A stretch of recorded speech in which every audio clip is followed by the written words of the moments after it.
ఎలక్షన్లు అయిపోయాయి. దాదాపుగా 6 నెలలు దాటింది. 6 నెలలు దాటిన పరిస్థితుల మధ్య మళ్ళీ పార్టీని మనం సమాయత్తం చేసే దిశగా అడుగులు వేస్తూ ఈరోజు అందరం కూడా ఇక్కడ కలుస్తూ ఉన్నాం. ప్రజలందరూ కూడా ఈరోజు నిలదీసే పరిస్థితిలోకి ప్రజలంతా వస్తూ ఉన్నారు. ఏమైనా 15,000 అని చెప్పి చిన్నపిల్లలు అడుగుతూ ఉన్నారు. ఏమైనా 18,000 అని చెప్పి వాళ్ళ అమ్మలు అడుగుతూ ఉన్నారు. ఏమైనా 48,000 అని చెప్పి ఆ అమ్మమ్మలు అడుగుతూ ఉన్నారు. ఏమైంది 36,000 అని చెప్పి చిన్నపిల్లలు ఉద్యోగం కోసం ఎదుగుతూ ఉన్న పిల్లలు అడుగుతూ ఉన్నారు. ఏమైంది 20,000 అని చెప్పి రైతన్నలు అడుగుతూ ఉన్నారు. వీళ్ళకి ఎవ్వరికీ కూడా చంద్రబాబు నాయుడు అనే వ్యక్తి వాళ్ళ పార్టీకి సంబంధించిన క్యాడర్ సమాధానం చెప్పలేని పరిస్థితిలో వాళ్ళ పార్టీ వాళ్ళ పెద్దలు అందరూ కూడా ఏం చేస్తూ ఉన్నారు? Diversion politics. ప్రతిరోజు ప్రతి నెల ఒక టాపిక్ తీసుకొస్తారు. ఏదో ఒక టాపిక్ తీసుకొచ్చి గోబల్స్ ప్రచారంలో భాగంగా ప్రతి ఒక్కడు దాన్ని అందుకుంటారు. ఓసారి తిరుపతి లడ్డు అంటారు, ఇంకొకసారి జూన్లో ఋషికొండ భవనాలు అన్నారు, జూలైలో శ్వేతపత్రాలు మదనపల్లి ఫైల్స్ అన్నారు, ఆగస్టులో ముంబై నటి ఏం పేరు కాదాంబరి అన్నాడు, సెప్టెంబర్లో ప్రకాశం బ్యారేజీని బోట్లతో ఢీకొట్టి గేట్లను పడగొట్టాలని చెప్పి మనం ప్లాన్ చేసినామని అంటాడు. అక్టోబర్లో సరే ఇంకా ఎట్టాగ మీరు అంతా చూశారు, నా కుటుంబాన్ని తీసుకొచ్చినాడు. నవంబర్కి వచ్చేసరికి బడ్జెట్పై దృష్టి మళ్లించడానికి 14 లక్షల కోట్ల అప్పులు అని చెప్పి, డిసెంబర్లోకి వచ్చేసరికి ఇప్పుడు కొత్తగా మీరు అంతా మనం చూస్తూ ఉన్నాం రేషన్ బియ్యం అంటానండి. ఇప్పుడు కొత్తగా కనిపిస్తూ ఉందా రేషన్ బియ్యం అని చెప్పి. ఇప్పుడు నాకు నిజంగా ఆశ్చర్యం అనిపిస్తుంది ఆ రేషన్ బియ్యం కథలీలు చెప్తా ఉన్నప్పుడు. ప్రభుత్వంలో ఎవరున్నారు అని, ప్రభుత్వంలో మనం ఉన్నామా, ప్రభుత్వంలో వాళ్ళు ఉన్నారా అని నాకు అర్థం కాల. 7 నెలలు అయిపోయింది, దాదాపుగా 6.5 నెల అయిపోయింది వాళ్ళ ప్రభుత్వం వచ్చి. 6.5 నెల 7 నెలలు అవుతూ ఉంది వాళ్ళ ప్రభుత్వం వచ్చింది. ఎమ్మెల్యేలు వాళ్ళు, మంత్రులు వాళ్ళు, కలెక్టర్లు వాళ్ళు, జాయింట్ కలెక్టర్లు వాళ్ళు, పోలీసులు వాళ్ళు, ఎంఆర్ఓలు వాళ్ళ అధికారులే, చెక్ పోస్టులు వాళ్ళవి, అన్నీ వాళ్ళవే. ఇవన్నీ దాటుకొని మళ్ళీ పోర్టుకు వచ్చింతే పోర్టులో కస్టమ్స్ అధికారులు, పోర్టులో సిఐఎస్ఎఫ్ పోలీసులు, ఇవన్నీ కూడా వీళ్ళు పొత్తులో ఉన్న కేంద్ర ప్రభుత్వం మనుషులు. మరి ఇవన్నీ దాటుకొని ఏదైనా మెటీరియల్ బోటులోకి పోగలుగుతుందా? ఆశ్చర్యం ఏమిటంటే ఈయన పోయిన బోటు పక్క బోటే ఫైనాన్స్ మినిస్టర్, ప్రస్తుత ఫైనాన్స్ మినిస్టర్ పయ్యావుల కేసు వాళ్ళ సొంత వియ్యంకుడిది, శ్రీనివాసరావు గారని సొంత వియ్యంకుడిది, పట్టాభి రైస్ ఎక్స్పోర్ట్స్. ఆయన ఎక్స్పోర్ట్ చేస్తున్నాడు పక్కన, అదే పోర్ట్లోనే పక్కన. అడిగిపోడు దీంట్లోకి వచ్చి మాట్లాడతాడు. నాకు ఆశ్చర్యం అనిపించింది, అసలు ఏందిరా నాయన ఇది, ఎవరు ప్రభుత్వంలో ఉన్నాము, ఎవడు చేస్తూ ఉన్నాడు అని చెప్పి. వైఎస్ఆర్సీపీలో మన కార్యకర్తలు మనోళ్ళందరూ వ్యవస్థీకృత నేరాలంట. అసలు వ్యవస్థీకృత నేరాలు చేస్తూ ఉండేది ఎవరు? చేస్తూ ఉండేది వాళ్ళు, చేసింది వాళ్ళు, మన మీద ఏళ్ళెత్తి చూపిస్తూ ఉన్నారు. నిజంగా ఇవన్నీ చూసినప్పుడే అసలు ఎందుకు జరుగుతూ ఉన్నాయి ఇవన్నీ అని చెప్పి చూస్తే, రైస్ ఎక్స్పోర్ట్స్లో ఆంధ్ర రాష్ట్రం, ధాన్యం ఎక్స్పోర్ట్, బియ్యం ఎక్స్పోర్ట్స్లో ఆంధ్ర రాష్ట్రం నెంబర్ 1గా ఇప్పుడు నుంచి కాదు, దశాబ్దాలుగా మనమే నెంబర్ 1.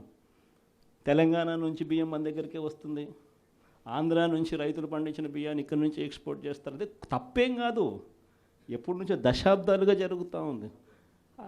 ఆంధ్రాలో రైస్ ఎక్స్పోర్ట్స్ నెంబర్ 1. అందులో ఈ పయ్యావుల కేశవ్ వాళ్ళ వియంకుడు, ఈ పట్టాభి రైట్ ఎక్స్పోర్ట్, ఈయన ఆంధ్రాలో నెంబర్ 1. ఇది నిజంగా ఇదే కొత్త ఏం కాదు. ఎందుకనంటే ఇది ఎప్పటి నుంచో జరుగుతూ ఉండేది. బియ్యం అనే రైతులు పండిస్తూ ఉన్నారు, రైతులకు గిట్టుబాటు ధర రావాలి, రైతులకు మంచి రేటు రావాలి అని అంటే ఎక్స్ట్రా పండించిందంతా రైతులు ఎక్స్పోర్ట్ చేసుకుంటూ ఉండే సాంప్రదాయం ఎప్పటి నుంచో జరుగుతూ ఉంది, జరుగుతూ ఉంది. అయితే దీన్ని ఎలా ట్విస్ట్ చేస్తూ ఉన్నారు అనేది ఇప్పుడు ఆశ్చర్యం. మన ప్రభుత్వంలో డీలర్ల వ్యవస్థను మనం పక్కన పెట్టి ఇంటి వద్దకే బియ్యం సప్లై కింద మనం MDUs తీసుకొచ్చి, మొబైల్ డిస్పెన్సింగ్ యూనిట్లను తీసుకొచ్చి ఇంటి వద్దకే బియ్యం సప్లై తీసుకుపోయినాం. మొట్టమొదటిసారిగా మనం బియ్యం క్వాలిటీని పెంచినాం. మధ్యస్థు సన్నకార బియ్యం ప్రమోట్ చేసినాం, ఇవ్వడం.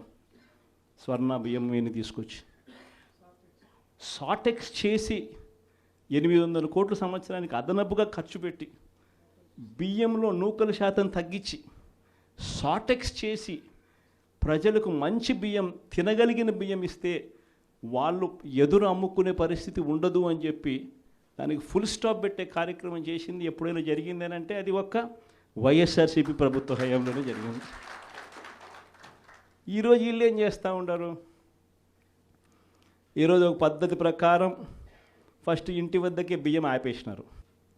వాళ్ళకి ఇచ్చే బియ్యం ఇంతకుముందు మనం షార్టెక్స్ చేసి మంచి క్వాలిటీ బియ్యం మనం ఇస్తూ ఉంటే, మధ్యస్థు సన్నకార బియ్యం షార్టెక్స్ చేసి మనం ఇస్తూ ఉంటే ఈరోజు లేదు. ఈరోజు నిర్వీర్యం చేశారు. చేసి వీళ్ళు ఇవన్నీ చేస్తూ ఉండి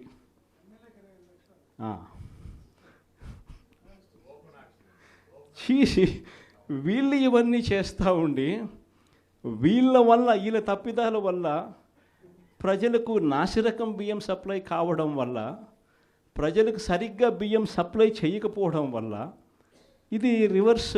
ప్రజల దగ్గర నుంచి ఈ డీలర్లు కొనుక్కోవడం, ఈ డీలర్ల దగ్గర నుంచి ఎమ్మెల్యేలు తీసుకోవడం, ఎమ్మెల్యేల దగ్గర నుంచి ఎక్స్పోర్ట్స్. ఇది జరుగుతూ ఉండదు. ఇప్పుడు తప్పు వీళ్ళు చేస్తూ ఉండి ఇంకొకరి మీద ఏళ్ళెత్తి చూపిస్తారు. మన హయాంలో దళారీ వ్యవస్థను పూర్తిగా తీసేసి ప్రతి రైతుకు కనీస మద్దతు ధర ఖచ్చితంగా వచ్చేట్టుగా ఆర్బీకేలే వాళ్లకు పేమెంట్ స్లిప్స్ ఇచ్చేట్టుగా మన ప్రభుత్వంలో జరిగితే, రైతుకు ఏ మిల్లుకు తాను పోవాలి అనేది పూర్తిగా పక్కన పెట్టేసి పలాని మిల్లుకే మీరు పోవాలి అనేది తీసేసి రైతుకు మిల్లర్కు సంబంధం లేకుండా చేసిన పాలన మంది. ఆర్బీకే దగ్గరనే మీకు ఎంత రేటు వస్తుంది అని చెప్పి అక్కడే స్లిప్స్ ఇచ్చే కార్యక్రమం జరిగింది, మన హయాంలో జరిగింది. ఈరోజు ఏం జరుగుతూ ఉంది? రైతులు పంట చేతికి వచ్చేసరికి ఈ క్రాప్ లేదు, ఆర్బీకే వ్యవస్థ నీరు గారిపోయింది, ఆర్బీకే దగ్గర కొనుగోలు చేసేవాడు లేడు.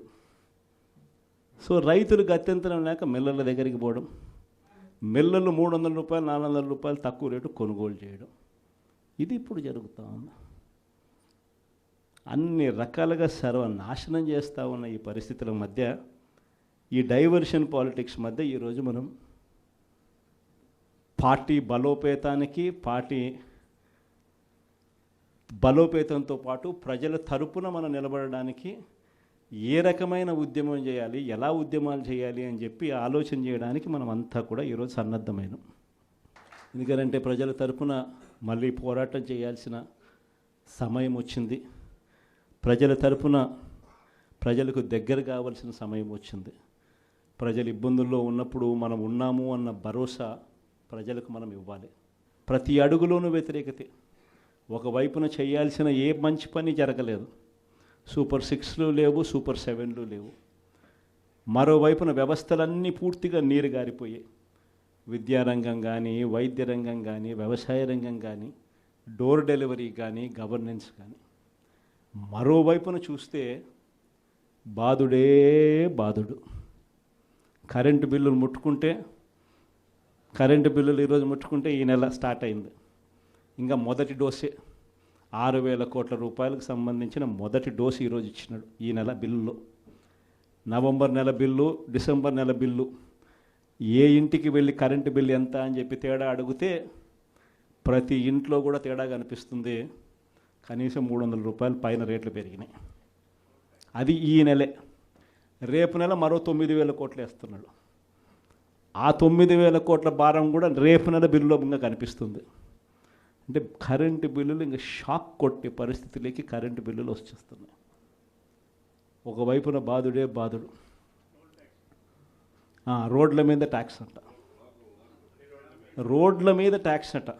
ఆశ్చర్య కలిగించే విషయం ఏంటంటే రోడ్లు బాగు చేయడం కోసం రోడ్ల మీద ట్యాక్సులు వేసే కార్యక్రమం నేషనల్ హైవేస్ మీద మనం అంతో ఇంతో చూసినాం, కానీ గ్రామీణ రోడ్ల మీద కూడా రోడ్లు బాగు చేయడం కోసం రోడ్ల మీద ట్యాక్సులు వేసే బాదుడు కార్యక్రమానికి చంద్రబాబు నాయుడు గారు శ్రీకారం చుడతా ఉన్నారు.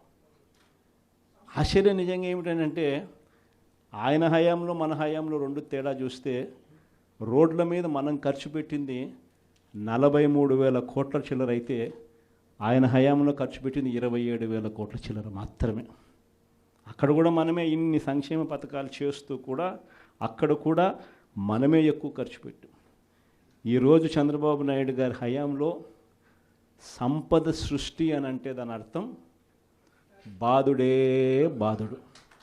ఇది చంద్రబాబు నాయుడు హయాంలో డెఫినిషన్ సంపద సృష్టికి సంబంధించి.